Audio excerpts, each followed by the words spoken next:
Steve, around about the time when Australia took on the 7th or 8th wicket today, the crowd was still singing "Stand Up if you're 3-1 up." There is an unusual atmosphere about this test because, as we all know, it's been played with the Ashes already being won.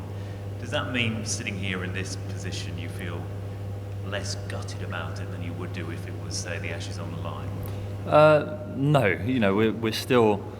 It'd be stupid if I said yes. No, we're certainly not. We're disappointed about the way we've played today. We've had a very, very poor day. There's no hiding away from that. And every time we put on an England shirt, we want to do ourselves and our country justice, and the people who've paid money to come here and watch. So today was not a good day.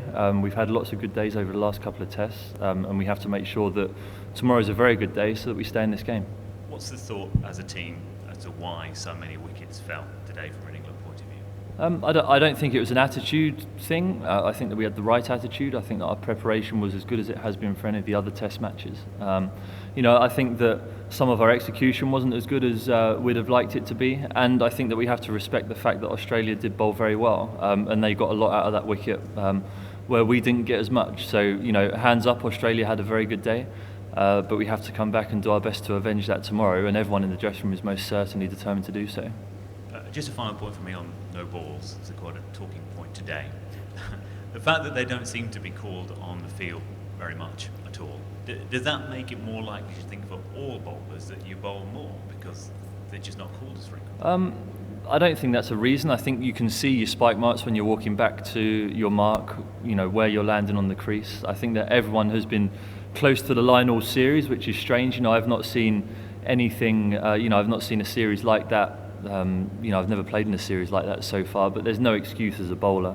I know from a personal point of view that the umpire can't see my front foot when I land because of the way my hip and my back knee sort of rotate through. An umpire can't see when my front foot lands, whereabouts it is. So, there's no blame to the umpires on my part for me bowling a couple of no balls in the last few games. It's something for me to sort out, and I have to do so.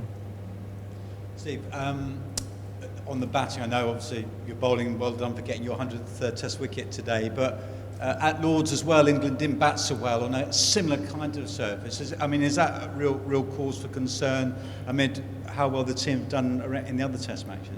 I wouldn't say it's a cause for concern because we're 3-1 up in the series. We've batted very well on a couple of tricky decks so far in the Test series, and batsmen have held their hands up at important times. As a batting unit today, or as a team today, we've had a poor day, but we have to come back with a determination to avenge that tomorrow. Everyone in the dressing room is determined to do so. We're disappointed about how poor today has been, and we hold our hands up. People will go to the hotel rooms and reflect on what we could have done better today, and we'll come back tomorrow and do that. And whilst you have won the Ashes, and it's not gone well today, but would it be fair to say there are still players within the dressing room who've got big points to prove? Adam Lyth, for example. Joss Butler's not had a great series himself. Well, I don't think there's particular players with a point to prove. I think us as a team have a point to prove. Us as a team, we want to. We don't want to finish this series on a bum note. We want to finish it, with our heads held high.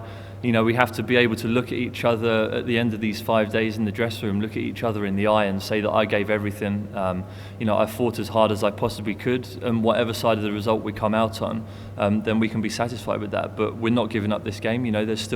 We have 12 wickets to score as many runs as we can, and tomorrow, whether we get asked to bowl again or whether we bat again, we have to do it with a determination to succeed, and we'll do that.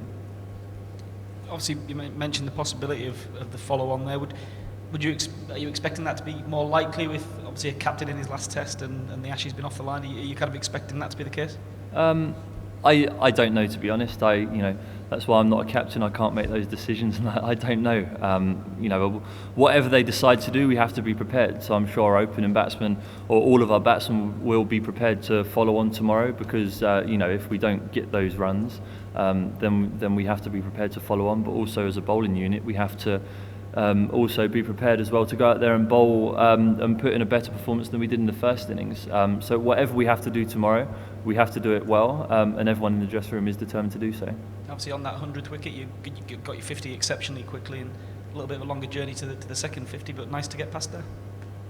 Yeah, it is a nice feeling to get 100 wickets. You know, I think I've took my 100th wicket 3 times now in the last couple of tests. So, you know, it was a nice feeling to look back and him not be checking the front line.